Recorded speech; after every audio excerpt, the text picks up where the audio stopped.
संत तुलसीदास को लेकर के विख्यात राजापुर की ये भूमि आज किन हालातों पर है, क्योंकि नगर पालिका चुनाव शुरू हो गए हैं। मतलब मतदाता का मत किनारे हो जाता है, वो वोट देने के लिए मजबूर जैसा हो जाता है। चुनाव लड़ने की क्या जरूरत पड़ गई आपको? क्या क्यों लगा कि मुझे चुनाव लड़ना ही चाहिए? मन बनाया आपने? मैंने मन नहीं बनाया, लोगों ने, जनता जनार्दन ने मेरा मन बनाया। कहा कि बुरा जो खोजन मैं चला, बुरा न मिलिया कोई, जो आपन दिल खोजहूं तो मुझसे बुरा न कोई। दास की बात की, राजापुर की नगरी संत तुलसीदास की नगरी है, तो यहाँ का जो नेतृत्व है, जो व्यक्ति नगर पालिका अध्यक्ष बनते आए, अब जो बनेगा, तो आखिरकार कुछ तो एक निर्धारित करना पड़ेगा ना कि कैसा व्यक्ति नगर पालिका का अध्यक्ष हो सकता है। लेकिन यदि अगर समस्याएं कुछ बाहरी नहीं रही तो उस हिसाब से विकास जो होना चाहिए, ये हमारे आदरणीय गोस्वामी तुलसीदास जी, मैं इनको, दुनिया क्या कहती है मैं नहीं जानता, लेकिन मैं इनको विश्वगुरु मानता हूँ, क्योंकि इनकी लिखी हुई रचना रामचरितमानस मेरे हिसाब से संपूर्ण विश्व में सबसे पढ़ी जाने वाली रचना है। तो उसके तुलनात्मक में अगर सोचा जाए तो विकास जीरो की तरह है, लगभग नहीं के बराबर है। अब जी, इतनी धूल राजापुर के अंदर, अच्छा नहीं लगा। जनता इन चीजों के लिए जागरूक क्यों नहीं हो पाती है? पड़े रहते हैं। शुरू में एक आध बार डिब्बे लगाए गए, डिब्बों का पता एक अच्छा अभियान चला था। ऐसे कोई उदाहरण है आपके पास जो आपने सेवा की रही हो गरीब लोगों की? 11 कुंटल का भंडारा, आप हमारा गांव का सेलना बाबा मंदिर है, वो भी वहां पर हमारी इच्छा है कि एक बढ़िया पिकनिक स्थल बने।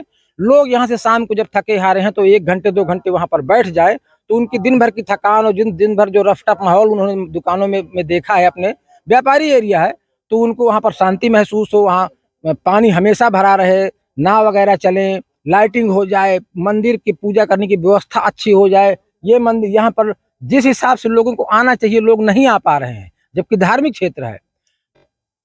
संत तुलसीदास की नगरी राजापुर में यमुना के किनारे खड़ा हूँ। ये वही स्थान है जहाँ तुलसीदास की जन्मभूमि है। संत तुलसीदास को लेकर के विख्यात राजापुर की ये भूमि आज किन हालातों पर है, क्योंकि नगर पालिका चुनाव शुरू हो गए हैं। अब देखने योग्य है कि यहाँ के मुद्दे क्या हैं। और बड़ी बात है कि जब राजापुर में हम प्रवेश करते हैं तो हमें फील गुड नहीं होता है। जानेंगे एक ऐसे प्रत्याशी से जो पेशे से चिकित्सक हैं, लेकिन चुनाव निर्दलीय लड़ रहे हैं। और नगर पालिका के चुनाव में निर्दलीय उम्मीदवारों का अपना एक बड़ा इतिहास रहा है। सपा, भाजपा, कोई भी दल रहा हो, निर्दलीय उम्मीदवार से हमेशा मात खाता रहा है। और हर बार कोई ना कोई एक ऐसा निर्दलीय उम्मीदवार मैदान में आ जाता है कि दलगत राजनीति वालों को परास्त कर देता है। आज एक ऐसी शख्सियत से हम आपको मिलाने जा रहे हैं जो राजापुर के बेहतर भविष्य के लिए चुनाव लड़ने का संकल्प कर चुके हैं। स्वागत है आपका फुल स्टॉप में। मैं डॉक्टर रजनीश कुमार पांडे, पराको राजापुर दोनों मेरा स्थान है। मैं यहाँ का निवासी हूँ और इधर कुछ कई सालों से जो नगर पंचायत चुनाव की जो प्रक्रियाएं चल रही हैं और एक अलग तरीके से चुनाव जीत लिए जाते हैं, तो उस सब को देखते हुए मुझे लगा, अच्छा, आपने कहा अलग तरीके से चुनाव जीत लिए जाते, ऊपर घंटा बज गया, कैसा लगा? भाई, इस समय इधर कई सालों से देखा जा रहा है कि चुनाव की एक अलग परंपरा चल पड़ी है। एक सीधा फंडा चलता है कि ऐसे करके मैं चुनाव जीत, मैं एक तरह से पूरी तरह से एक्सप्लेन नहीं करना चाहता हूँ। हाँ। कि लेकिन वो एक आप एक्सप्लेन करें ना करें, हम बता रहे हैं साम दाम दंड भेद, यही मतलब है। हाँ, वही कि मतलब मतदाता का मत किनारे हो जाता है, वो वोट देने के लिए मजबूर जैसा हो जाता है कि उसको देना है तो देना ही पड़ेगा, और वो चाहता कहीं और है, देता कहीं और है, पता नहीं क्या मजबूरियां उसकी शामिल हो जाती हैं। आप तो डॉक्टर हैं, बढ़िया कारोबार चल रहा है, घर परिवार भी अच्छा चल रहा है, चुनाव लड़ने की क्या जरूरत पड़ गई आपको? क्या क्यों लगा कि मुझे चुनाव लड़ना ही चाहिए? इधर अभी जस्ट जो है, हमारे कुछ गांव हमारे राजापुर नगर पंचायत के परिसर के कुछ गांव, जैसे कि ग्राम पराको, ग्राम खटवारा, ग्राम चिल्ली राकस, पाड़ेपुरवा, थोड़ा बहुत पोर्शन भंभेट का, तो ये इसमें सबमिट हो गए।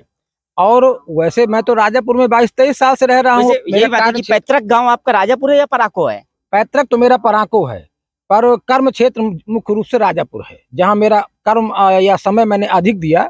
लेकिन पराको से बराबर, चूंकि जन्मभूमि होने के कारण और नजदीक होने के कारण बराबर लगभग डेली का अप डाउन है, पर डे यहाँ पर बना रहता हूँ। तो जब पराको, अच्छा खटवारा भी एक तरह से गांव, हम उसको हमारा गांव जैसा ही समझ सकते हैं, पड़ोसी गांव। पड़ोसी गांव। अर्थात कहा जा सकता है कि आपकी जन्मभूमि और आपका जो कर्म क्षेत्र है, दोनों क्या कहते हैं नगर पालिका क्षेत्र में आ गए हैं, इसलिए चुनाव लड़ने का मन बनाया आपने? मैंने मन नहीं बनाया, लोगों ने, जनता जनार्दन ने मेरा मन बनाया। मुझसे बुजुर्गों ने, युवाओं ने, भाइयों ने मतलब मुझको इतना प्रोत्साहित किया कि भैया आप, चूंकि वो मुझसे धीरे धीरे प्रभावित हो गए। अब कुछ अपनी विशेषताओं के बारे में मुझे बताना तो खुद ये एक अलग हो जाएगा, लोग जान जाएंगे। अब चूंकि मैं सामाजिक परिक्षेत्र में उतर पड़ा हूँ, तो लोग मेरे बारे में पता भी करेंगे और धीरे धीरे जानते भी जाएंगे कि वास्तव में जो व्यक्ति इसने बोला कि मुझे लोगों ने प्रेरित किया, मैं खुद से प्रेरित नहीं हुआ, तो वो उनको समझ में आ जाएगा। तो मेरे यहाँ के लोगों ने, युवाओं ने, बुजुर्गों ने, माता, जो भी मुझसे जुड़े हुए लोग थे, उन्होंने कहा कि भैया इस तरह के कार्यों में आप जैसे व्यक्तित्व को आना ही चाहिए। तो उनसे सब मिल करके और मैंने धीरे धीरे निर्णय बनाया। अब यहीं से मैं इस बात का प्रमाण देता हूँ। अच्छा, कहते हैं प्रथम पूजनीय ग्राम देवता होते हैं, तो क्या आपके गांव की जनता जो है, उनसे आपने क्या बातचीत हुई, उनसे, उन लोगों ने क्या कहा? मैंने प्रथम पूज्य ग्राम देवता होते हैं और गांव की जनता होती है। मैंने पहला कार्य यही किया है सर्वप्रथम, कि मैंने पूरे अपने ग्राम सभा के लोगों को, बुजुर्गों को, युवाओं को, सबको एकत्रित किया। एक चाय पार्टी टाइप हुई और मैंने उनमें से कहा कि इस समय आप मुझे, जैसे हमारे कबीरदास जी ने कहा कि बुरा जो खोजन मैं चला, बुरा न मिलिया कोई, जो आपन दिल खोजहूं तो मुझसे बुरा न कोई। तो मैंने अपना दिल खोजा, महसूस किया, लगा कि शायद मुझ में बुराई नहीं, लेकिन वही कि जरा दूसरे से पूछ लेते हैं। मैंने एक खुली पार्टी की और लोगों से पूछा कि भैया आप में से किसी को मुझसे कभी भी कोई शिकायत रही हो, इसी समय आप मुझको बताइए। ये एक ऐसा कार्य आ गया है कि जिसमें जिम्मेदारी तो किसी न किसी को संभालनी पड़ेगी, कोई ना कोई तो कुर्सी में बैठेगा, हम बैठे या कोई और बैठे। तो इसमें हमारे ग्राम सभा, खटवारा ग्राम सभा, तो कोई भी व्यक्ति अगर कोई चेहरा आना चाहे मैदान में, तो मैं उसके साथ हर तरह से खड़ा हूँ। जितनी भी इसमें जरूरतें होंगी, मैं उनकी सारी जरूरतों में अपने यथासंभव में योगदान करूंगा।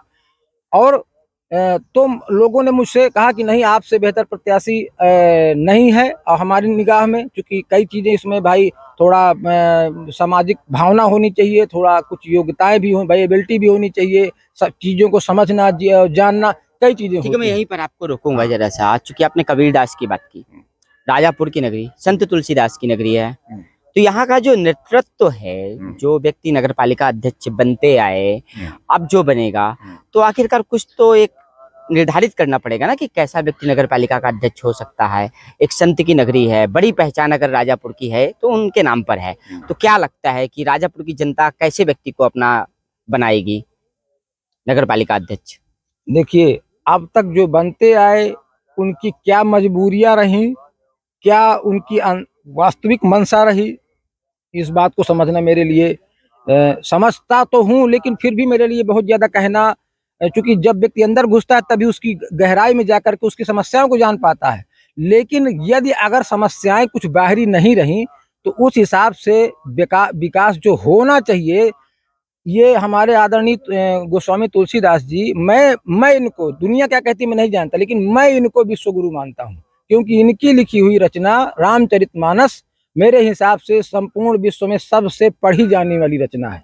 तो उसके तुलनात्मक में अगर सोचा जाए तो विकास जीरो की तरह है, लगभग नहीं के बराबर है। अब तो परिसर भी और बढ़ा दिया गया। हाँ, ये जरूर कहूंगा कि हमारे आदरणीय मुख्यमंत्री जी, आदरणीय योगी जी ऐसे तीर्थ स्थलों में अपना विशेष ध्यान दे रहे हैं। इनको, इस कार्य के लिए मैं उनको महाधन्यवाद देता हूँ। और मुझे लगता है कि अगर मेरे जैसा, मैं पेशे से डॉक्टर जरूर हूँ, लेकिन मानसिक तौर पर मैं सात्विक और धार्मिक भावनाओं से पूरी तरह से सुनाई दिए ये कहते हुए कि मैं सात्विक विचारधारा का व्यक्ति हूँ। कैसे कहेंगे आप कि आप सात्विक विचारधारा के व्यक्ति हैं? अब यही साबित करने का तो समय आया है, यही साबित, क्योंकि मैं तो कह ही रहा हूँ, जो मुझसे कुछ लोग 10, 20, 50, 100 लोग जुड़े हुए हैं, आप उनका इंटरव्यू ले सकते हैं, वो आपको बता देंगे मेरे बारे में। लेकिन एक बड़ा दल इस बार इस विषय में समझे कि मैं सात्विक धार्मिक विचारधारा हूँ, इसलिए तो मुझे इस मंच में आना पड़ेगा, तभी वो मुझे जान पाएंगे। और मैं किस तरह से इतनी पूज्य धरती को किस तरह से सुंदर बनाने अच्छा, का अभी हम आपका टेस्ट कर लेते हैं ना। जब आपके यहाँ, जब आप डॉक्टर है, जब आपके मेडिकल में गरीब लोग आते हैं, तो क्या वो बिना भय के बात कर पाते हैं? अन्य मेडिकल के हिसाब से तमाम मेडिकल स्टोरों में लोगों को कम विश्वास आज की डेट में रह गया है। हालांकि वो विषय नहीं है हमारा, लेकिन एक टेस्टिंग के रूप में वो गरीब आते हैं तो आपसे कैसे पेश आते हैं, आप उनसे कैसे पेश आते हैं? मुझे लगता है कि हमारे पेशे में, मेरे पेशे में मुझे लगता है यही हमारी विशेषता है कि लोग एक तरह से ऐसे आते हैं कि जैसे ना कि ग्राहक देवता होता है। तो वो मुझे लगता है कि उनको हम हमारे द्वारा देवता की तरह ही ट्रीट किया जाता है और इसलिए वो हमारे पास आते हैं।